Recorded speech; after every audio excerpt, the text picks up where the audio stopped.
Davos లో artificial intelligence ఉపయోగాలపై జరుగుతున్న round table సమావేశంలో లోకేష్ మాట్లాడుతున్నారు. ఆ లైవ్ చూద్దాం. Is genomic 3D imaging where you can that was released by DeepMind within Google, but ultimately is pattern. That's a public global scenario that Demis Hassabis, and I know he's having a chance to meet with Bill Gates this week, but Demis had won the Nobel Peace Prize for this, right? Ultimately, yes. He and Mr. Jumper as well on our team. So a fantastic example where that's more just for research, as you're digging into research. When you get into diagnosis, and I gave that example for a mammogram, but even the diagnosis around cancer itself. So the contouring process where you're going to apply radiation usually takes somewhere between 7 or 8 hours for a technician to go through all of your slides, all of your pictures, if you will, to find what's the healthy tissue versus the cancerous tissue and where to apply the radiation. By applying AI models to that, in this specific case, you could take that down into about a third the time, even a quarter of the time. Why does that matter?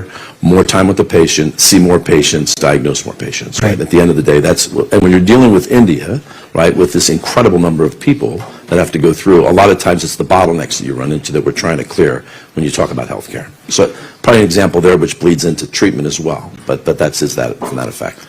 Now, Lokesh, how would you roll something out like this, where every last district potentially has access to an AI diagnosis to speed up treatment of patients?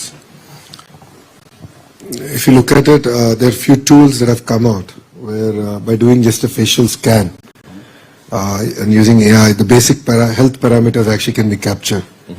And a few of them are under FDA review.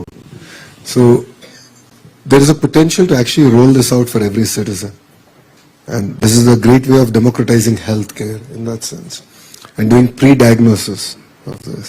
And then of course deploying all the tools that you just explained. That's post a test. So can we look at preventive healthcare proactively? And I think that's where AI can play a very, very important role. And what I just shared is one of the tools that's under consideration. Yeah. Archana, let's look at some of the other potentially transformative areas which involve AI. Climate change is a huge problem. Public health crises are some other issues which we are all dealing with. I think my question to you has to do with equity. And AI is available to some, it's not necessarily available to others. In as much as we have a 5G revolution in India, we are heading to a 6G revolution in India, there are deep divides between those who actually have smartphones and those who don't. Therefore, how do you and the Bill and Melinda Gates Foundation deal with the issue of AI and equity?